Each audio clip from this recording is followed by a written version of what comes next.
Dear students, السلام علیکم. AIU research corner کی ایک نئی ایپیسوڈ میں حاضر ہوں. علامہ اقبال اوپن یونیورسٹی کا یہ ایک بڑا انیشیٹو ہے کہ یہ پروگرام ان تمام اسٹوڈنٹس کے لیے ہے، ریسرچرز کے لیے ہے، ایکڈیمیشنز کے لیے ہے جو مختلف فیلڈز میں ہائر ایجوکیشن میں ریسرچ کر رہے ہیں. یہاں پہ نیچے آپ کو ایک لنک نظر آ رہا ہے، ای میلز ڈفرینٹ آپ کو نظر آ رہی ہیں، اس پہ آپ کانٹیکٹ کریں. اگر آپ AIU کے ایلمنائی ہیں، چاہے آپ نے BS میں ریسرچ کر رکھی ہے، MPhil میں کر رکھی ہے یا PhD میں کر رکھی ہے علامہ اقبال اوپن یونیورسٹی سے، تو آپ اس ای میل پہ رابطہ کریں اور آپ کی جو ریسرچ ہے وہ ہم اس پروگرام کے توسط سے باقی اسٹوڈنٹس اور باقی آڈینس تک بھی پہنچائیں گے. آج کے پروگرام میں ہمارے ساتھ جو ریسرچ اسکالر موجود ہیں وہ MPhil اسپیشل ایجوکیشن سے ایلمنائی ہیں شگفتہ خانم. شگفتہ خانم جو ہیں وہ ایک ماشاءاللہ ایک ان کا ایک نام ہے اسپیشل ایجوکیشن میں. آپ BCom میں گولڈ میڈلسٹ ہیں اور پریزنٹلی PhD اسکالر ہیں اسپیشل ایجوکیشن ڈپارٹمنٹ میں. اس کے علاوہ آپ وائس سوسائٹی کی وائس پریزیڈنٹ ہیں اور آپ کو والنٹیئر سوسائٹی نے 2022 میں ایجوکیشنسٹ کا ایوارڈ دیا ہے اور پریزنٹلی آپ ورک کر رہی ہیں as a senior special education teacher. آئیے ان سے بات کرتے ہیں. مس، میں آپ کو پروگرام میں خوش آمدید کہتا ہوں. Thank you sir. اچھا، یہ بتائیں کہ اسپیشل ایجوکیشن ایک براڈ فیلڈ ہے، تو آپ نے MPhil میں کس ٹاپک کو یا کس ایریا کو جو ہے نا وہ چوز کیا اپنی ریسرچ کے لیے؟ بالکل سر، اسپیشل ایجوکیشن تو ایک براڈ فیلڈ ہے، یعنی کہ تمام جتنے بھی اسپیشل اسٹوڈنٹس، بچے لوگ جتنے بھی ہیں ان کو دیکھتے ہوئے، لیکن میری جو ایریا آف اسپیشلائزیشن ہے وہ ہیئرنگ امپیئرمنٹ ہے. ٹھیک ہے. اور اس میں جو پھر میں نے ٹاپک جس کے اوپر کیا میری ریسرچ تھی، that is instructional challenges face by special education teacher of students with hearing impairment. اچھا، یہ اسٹوڈنٹس کے لیے بتائیں کہ ہیئرنگ امپیئرڈ یا ڈیف جو ہے، کیا یہ ایک ہی چیز کے دو نام ہیں یا ان میں کیا کلیئرٹی ہے یا کانسیپٹ کیا ہے، وہ اسٹوڈنٹس کو بتائیں. بالکل، ایکچولی جو نئی ٹرمنالوجی مطلب ڈیفائنڈ ہے کہ مطلب ہم لوگ ان چیزوں کو ایسے اسٹگمیٹائز نہ کریں.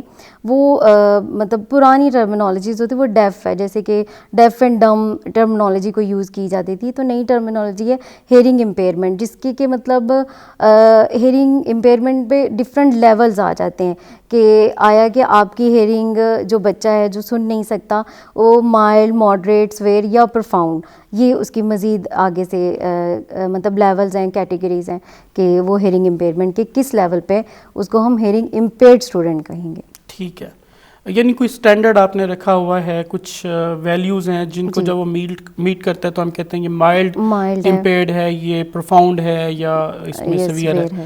اچھا، یہ بتائیں کہ آپ نے یہ ٹاپک کیا موٹیویشن تھی کہ آپ ہیئرنگ امپیئرڈ کا جو آپ نے ٹاپک ہے اس کو سلیکٹ کیا؟ ایکچولی میں نے آپ کو بتایا سر کہ میری area of specialisation hearing impaired ہے، and I am also working as a senior special educator hearing impaired field مطلب میں ہوں. تو وہاں پہ as a teacher when I was a appointed, تو آئی فیل کہ مطلب بہت سی ایسی پرابلمس ہیں جو کہ جن کے اوپر کوئی ریسرچ کنڈکٹ کی جا سکتی ہے. تو میں نے سوچا کہ یہ میرے ایکسپیرینسز ہیں، کیوں نہ میں انہی پہ ہی ان چیزوں کو اپنے دوسرے ٹیچرز کے ساتھ کوآرڈینیٹ کر کے تو ان چیزوں کو ہائی لائٹ کیا جائے. صحیح ہے. بیسیکلی چونکہ آپ ٹیچ کر رہی تھیں تو آپ کو لگا کہ ایز اے ٹیچر آپ کو ڈفرینٹ قسم کے چیلنجز درپیش ہیں ایسے اسٹوڈنٹس کو ڈیل کرنے کے لیے. تو بیسڈ آن یور کنسیپشن آپ نے جو آبجیکٹیوز رکھے وہ کیا رکھے اپنی اسٹڈی کے؟ جی سر، میرے جو آبجیکٹیو تھے وہ تھے کہ آئیڈینٹیفائی کرنے ہم نے intrinsic instructional challenges face by the teacher of students with hearing impairment. Second تھا کہ آئیڈینٹیفائی کرنا ہے extrinsic instructional challenges face by the teacher of hearing impaired students, and then explore the causes of intrinsic and extrinsic challenges. اچھا، یہ intrinsic اور extrinsic challenges سے کیا مراد ہے؟ سر، جو کسی بھی مطلب یہاں پہ چونکہ ہم ٹیچرس کی پرابلمس کو چیلنجز کو دیکھ رہے ہیں، تو جو اس کے پرسنل تھے چیلنجز لائک ایک بندے کی ان بلڈ اس کا نالج ہوتا ہے, اس کی ایکسپرٹیز ہوتی ہیں اپنی ہی فیلڈ میں, وہ ایکسٹرنزک چیلنجز, اور جو انٹرنزک اور جو ایکسٹرنزک چیلنجز تھے وہ یہ تھے جو اس کو انوائرمنٹل جو ہیں چیلنجز وہ فیس کرتا ہے آؤٹ سائڈ دا, باہر سے آپ کی پرسنالٹی سے جو باہر چیزیں ایگزسٹ کرتی ہیں وہ ایکسٹرنزک چیلنج ہے. ایک انٹرنل چیلنج یہ ہے کہ میری اپنی تھنکنگ, میری اپنی فٹیگ, میری اپنی ٹینشن, میری اپنی بیماری جو ہے وہ میرے انٹرنزک چیلنج ہے. اور ایکسٹرنزک ہمارے جس انوائرمنٹ میں وہ کام کرتا ہے, وہ لوگ اس سے جو بھی انٹریکٹ کرتے ہیں, وہ جو چیزیں افیکٹ کرتی ہیں وہ چیلنج. ٹھیک ہے. اچھا یہ بتائیں کہ آپ نے ان آبجیکٹیوز کو اچیو کرنے کے لیے کون سا ریسرچ ڈیزائن جو ہے وہ آپ نے اڈاپٹ کیا؟ سر یہ مکس میتھڈ اسٹڈی کی تھی, کوالٹیٹیو اینڈ کوانٹیٹیو پیراڈائمس جو ہم لوگوں نے یوز کرتے ہوئے اس کو, یعنی مکس میتھڈ ڈیزائن آپ نے چوز کیا اور اس میں فردر آپ نے پیرلل کنورجن ڈیزائن یوز کیا کہ آپ نے کوانٹیٹیو اور کوالٹیٹیو ڈیٹا پیرلل میں کلیکٹ کیا اور ان کو مکس کر کے پھر آپ نے ریزلٹس نکالے. ٹھیک ہے. اچھا یہ بتائیں کہ آپ نے سیمپل کیسے سلیکٹ کیا؟ Sample was the random sampling technique تھی, سمپل رینڈم سیمپلنگ ٹیکنیک ہم لوگوں نے یوز کی. صحیح ہے. ڈیئر اسٹوڈنٹس, یہاں پہ میں آپ کو ریٹریٹ کر دوں کہ رینڈم سیمپلنگ ٹیکنیک جب ہم یوز کرتے ہیں تو اس کے لیے سیمپلنگ فریم ورک بنانا ضروری ہے. اب سیمپلنگ فریم ورک سے یہ مراد ہے کہ جو آپ کی پاپولیشن ہے جس کے اوپر آپ ریسرچ کر رہے ہیں یا اپنی فائنڈنگز کو جرنلائز کرنا چاہتے ہیں, وہ تمام سبجیکٹس ان کی ایک لسٹ جو ہے وہ موجود ہونی چاہیے.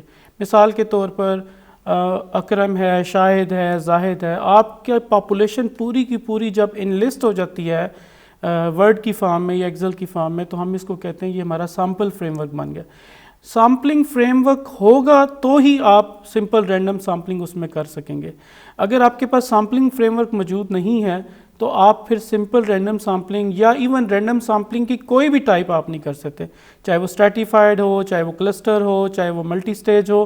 ان تمام یعنی رینڈمائزیشن کرنے کے لیے آپ کو ضروری ہے کہ آپ پہلے سیمپلنگ فریم ورک بنائیں, پھر اس میں سے رینڈمائزیشن کریں. اچھا شگفتہ یہ بتائیں کہ آپ نے کون سے انسٹرومنٹ یوز کیے ڈیٹا کلیکٹ کرنے کے لیے؟ سر انسٹرومنٹیشن میں یہ تھی کہ ہم لوگوں نے جو ٹیچرز ہیں ہیئرنگ امپیئرڈ اسٹوڈنٹ, ان کے لیے کویسچن ایئر ڈیولپ کیا تھا.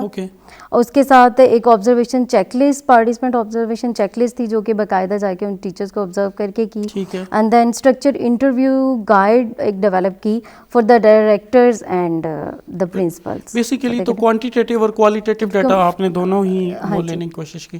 تو یہ جو کویسچن ہے یہ لکر ٹائپ اسکیل تھا؟ لکر ٹائپ اسکیل تھا. 5 اسٹرانگلی ایگری سے اسٹرانگلی ڈس ایگری تک. جی سر 5 پوائنٹ. بالکل ٹھیک ہے.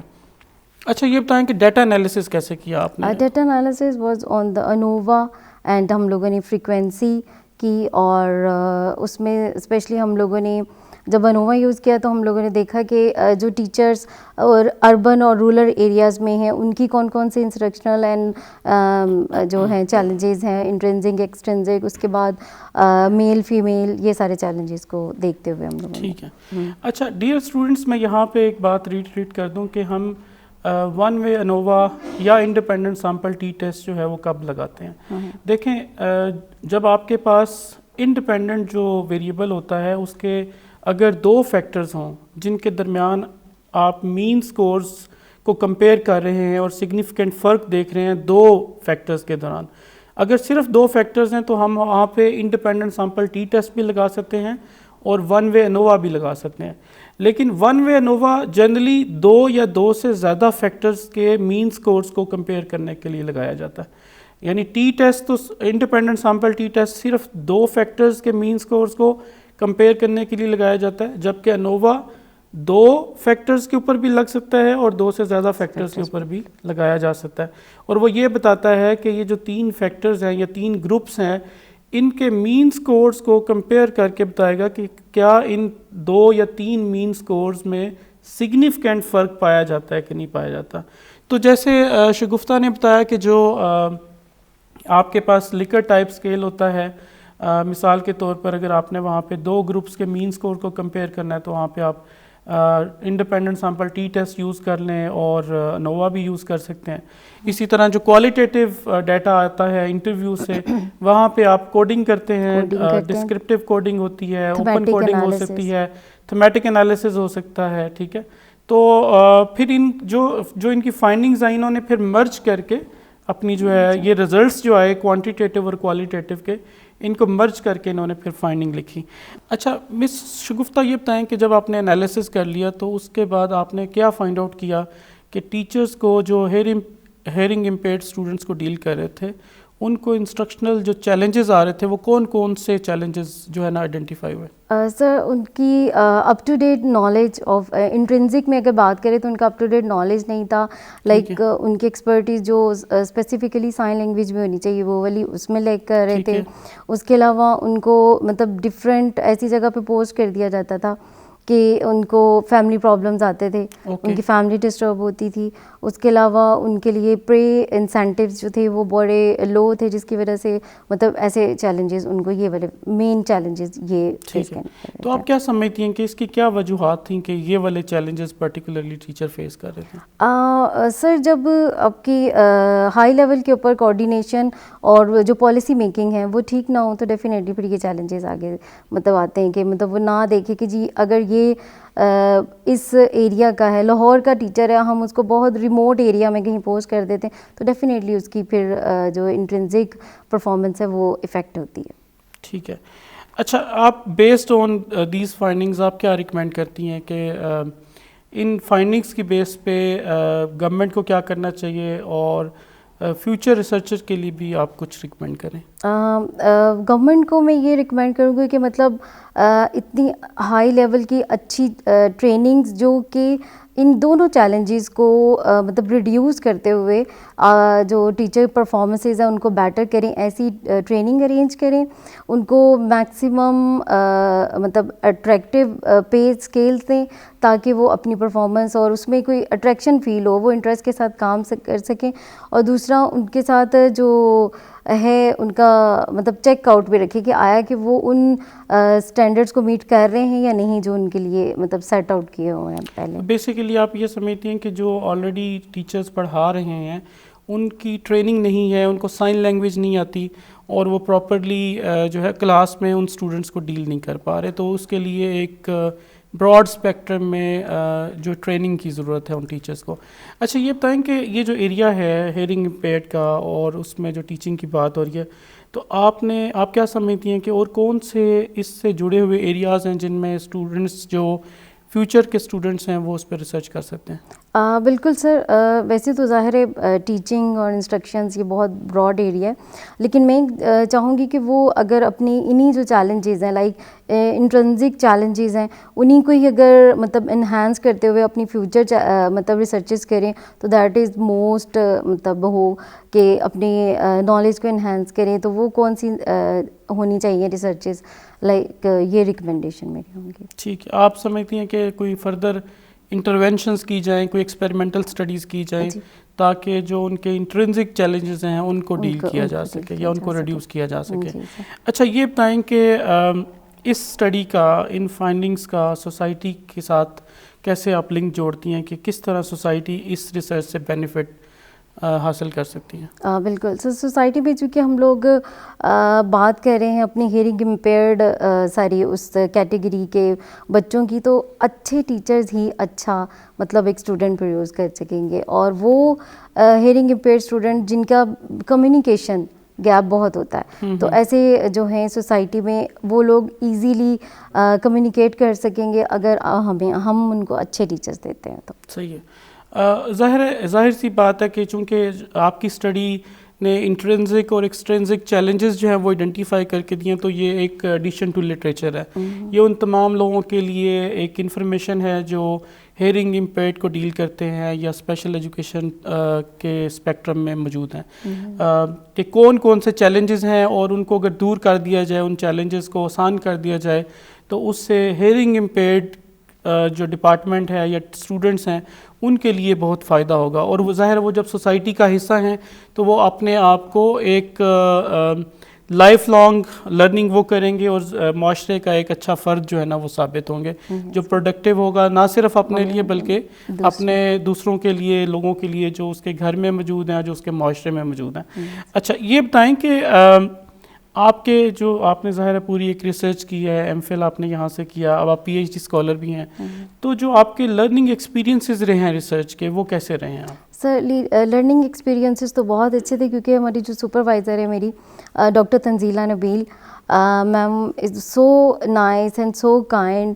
مطلب چونکہ یو نو کہ being a disabled person as you can see that I am on wheels, تو بہت زیادہ پرابلمس ہوتی ہیں. انفراسٹرکچرلی سب سے پہلے ہمیں ایکسیسیبلٹی کا بہت پرابلم ہوتا ہے. لائک میں نے لاہور سے آنا اور یہاں آ کے مطلب اپنے جو ہیں سپروائزر سے ڈسکشن کرنی، تو وہ میکسیمم کرتے تھے کہ ہم لوگ جتنا ایزی وہ کرتے ایک ہی سیٹنگ میں میکسیمم کام کروا لینا. اس کے علاوہ جو بینگ اے ریسرچر ہمیں مطلب ویلز پہ جاتے ہوئے جو بلڈنگ تھی ٹیچرس کے دوسرے اسکولز ہیں آپ کو پتہ ہے بہت ان ایکسیسیبل ہوتے ہیں، یہ بڑی پرابلمز آئیں. جب میں نے ڈائریکٹر سے انٹرویوز کرنے تھے، پرنسپل کے آفیسز میں جانا تھا، تو وہاں پہ بھی یہ سارے ایشوز تھے. But I try my best کہ میں اس ریسرچ کو ضرور کنڈکٹ کروں تاکہ ان کو بھی نظر آئے کہ ایک اچھا ریسرچر اگر ویلز پہ بھی ہے تو وہ بھی کام کر سکتا ہے. صحیح.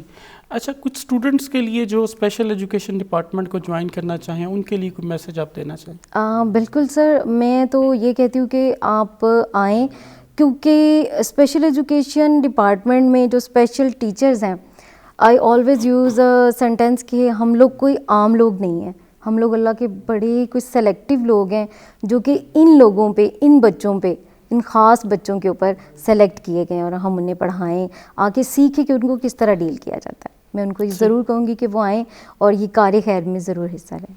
چلیں، بہت شکریہ شگفتہ خانم، آپ تشریف لائیں اور آپ نے تفصیل کے ساتھ اپنی جو ایم فل کی ریسرچ ہے وہ اسٹوڈنٹس کے ساتھ شیئر کی. آئی ہوپ کو جو different students hearing impaired students کے ساتھ ڈیل کر رہے ہیں ان کے لیے لرننگ کی اپرچونیٹیز آپ نے ان کو بتائیں. ڈیئر اسٹوڈنٹس، یہاں پہ میں ایک بات ریٹریٹ کر دوں کہ جب بھی ہم کوئی ٹول ڈیولپ کرتے ہیں تو ہمیں کلیئرٹی کے ساتھ یہ لکھنے کی ضرورت ہے کہ ہم ویلیڈیٹی اگر انشور کریں تو کون سی ویلیڈیٹی انشور کریں. کیا ہم نے کنٹینٹ ویلیڈیٹی انشور کرنی ہے، فیس ویلیڈیٹی کرنی ہے، کنسٹرکٹ ویلیڈیٹی کرنی ہے، کنکرنٹ ویلیڈیٹی کرنی ہے. اور جو ویلیڈیٹی بھی آپ لکھتے ہیں کلیئرٹی کے ساتھ، خالی یہ نہیں لکھتے کہ ٹول جو ہے نا وہ ویلیڈیٹ کیا گیا جی ایکسپرٹ سے، ایسا نہیں، بلکہ آپ ڈیٹیل کے ساتھ بتاتے ہیں کہ کون سی ٹائپ کی ویلیڈیٹی آپ نے انشور کی اور اس کا پروسیجر بتاتے ہیں کہ اس ٹائپ کی ویلیڈیٹی کو انشور کرنے کے لیے یہ پروسیجر ہے اور میں نے یہ والا اڈاپٹ کیا. اگر کوئی جیسے کنٹینٹ ویلیڈیٹی کو انشور کرتے ہیں تو ہم سی وی آئی کیلکولیٹ کرتے ہیں، کنٹینٹ ویلیڈیٹی انڈیکس یا کنٹینٹ ویلیڈیٹی ریشو نکالتے ہیں اور وہ ویلیو آتی ہے. ٹھیک ہے، اسی طرح ہم باقی ویلیڈیٹیز کے لیے بھی ایک پروسیجر لکھیں گے. سیکنڈلی، جب آپ نے ریلائبلٹی نکالنی ہے تو آپ نے بتانا ہے کہ کون سی ریلائبلٹی آپ نکالنے چاہ رہے ہیں. کیا آپ کا مقصد انٹرنل کنسسٹنسی دیکھنا تھا یا آپ کا مقصد اسٹیبلٹی دیکھنا تھا؟ تو آپ جب تک کلیئرٹی کے ساتھ نہیں لکھیں گے تو وہ ایمبیگوٹیز جو ہیں وہ رہیں گی لرنرز کے لیے، ریڈرز کے لیے. مجھے اب اجازت دیجیے، انشاءاللہ ایک نئے پروگرام کے ساتھ پھر دوبارہ حاضر ہوں گے. اللہ حافظ.